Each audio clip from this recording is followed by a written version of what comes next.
சங்கீதம் 55:17 முதல் 23 அந்தி சந்தி மத்தியான வேளைகளிலும் நான் தியானம் பண்ணி முறையிடுவேன். அவர் என் சத்தத்தை கேட்பார்.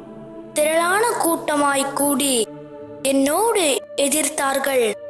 அவரோ எனக்கு நேரிட்ட போரை நீக்கி என் ஆத்துமாவை சமாதானத்துடன் மீட்டுவிட்டார். ஆதி முதலாய் வீற்றிருக்கிற தேவன் கேட்டு அவர்களுக்கு பதிலளிப்பார். அவர்களுக்கு மாறுதல்கள் நேரிடாததினால் அவர்கள் தேவனுக்கு பயப்படாமற் போகிறார்கள். அவன் தன்னோடே சமாதானமாயிருந்தவர்களுக்கு விரோதமாய் தன் கையை நீட்டி தன் உடன்படிக்கையை மீறி நடந்தான்.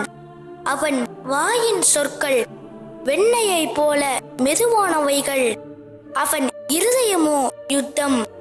அவன் வார்த்தைகள் எண்ணெயிலும் மிருதுவானவைகள், ஆனாலும் அவைகள் உருவின பட்டயங்கள். கர்த்தர் மேல் உன் பாரத்தை வைத்துவிடு, அவர் உன்னை ஆதரிப்பார். நீதிமானை ஒருபோதும் தள்ளாட ஒட்டார்.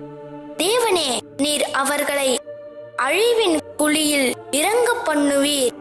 இரத்த பிரியரும் சூதுள்ள மனுஷரும் தங்கள் ஆயுளின் நாட்களில் பாதிவரையாகிலும் பிழைத்திருக்க மாட்டார்கள். நானோ உம்மை நம்பியிருக்கிறேன்.